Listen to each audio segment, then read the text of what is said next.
By Chris Buckley. Beijing. China's President, Xi Jinping, has opened a public campaign to deepen his grip on power in a coming leadership shakeup, using a huge military parade on Sunday, speeches and propaganda, along with a purge in the past week, to warn officials to back him as the nation's most powerful leader in 2 decades.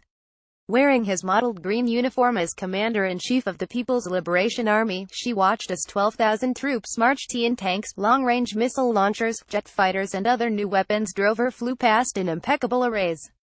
Mao famously said political power comes from the barrel of a gun, and Xi signaled that he, too, was counting on the military to stay ramrod loyal while he chooses a new leading lineup to be unveiled at a Communist Party Congress in the autumn. Troops across the entire military, you must be unwavering in upholding the bedrock principle of absolute party leadership of the military, Xi said at the parade, held on a dusty training base in Inner Mongolia region, 270 miles northwest of Beijing. Always obey and follow the party. Go and fight wherever the party points. The ceremony was broadcast across the country. Officially, the display was to celebrate the 90th anniversary of the creation of the People's Liberation Army. But it was also the highlight of a week of political theater promoting Xi as a uniquely qualified politician whose elevated status as China's core leader, endorsed by officials last year, should be entrenched at the party congress. These military parades could become a regular, institutionalized thing, but this one also has a special meaning this year, said Deng Yuan, a former editor at a party newspaper in Beijing who writes current affairs commentaries. It's meant to show that Xi Jinping firmly has the military in his grip, and nobody should have any illusions of challenging him.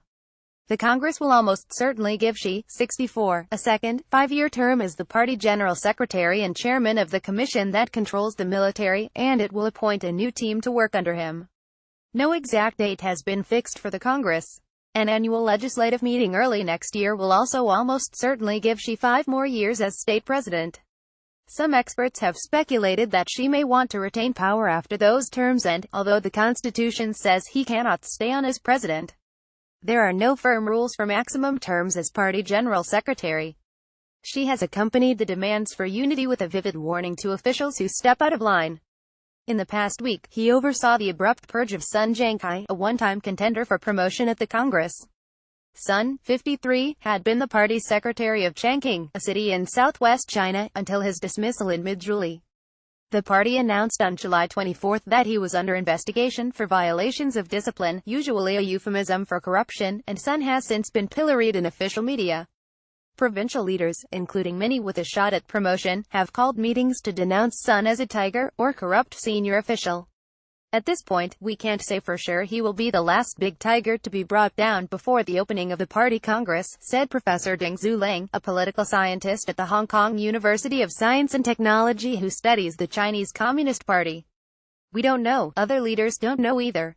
For now, Xi appears to be seeking to ensure that his second-term lineup includes younger loyalists who will defend him and his policies for years to come. Several are poised to join the Politburo, a council of 25 senior central, provincial and military leaders. Up to 11 members of the Politburo are likely to retire at the Congress, including 5 members of the Politburo Standing Committee, a more powerful body with 7 members. The negotiations over the new lineup happen in secret. But the burst of propaganda and warnings appears designed to pressure officials and retired leaders to go along with Xi's wishes over who goes up and who steps down. Xi is, by the estimate of many observers, China's most powerful leader since Deng Xiaoping, who died in 1997. While the military does not have much direct say in politics, its support is essential for Xi's long-term authority, Ding said. Xi Jinping has spent more time on the military than any other leader, Ding said by telephone. He knows clearly that eventually, if he wants to keep in power, if he wants to concentrate power even more, he must make sure the army is with him.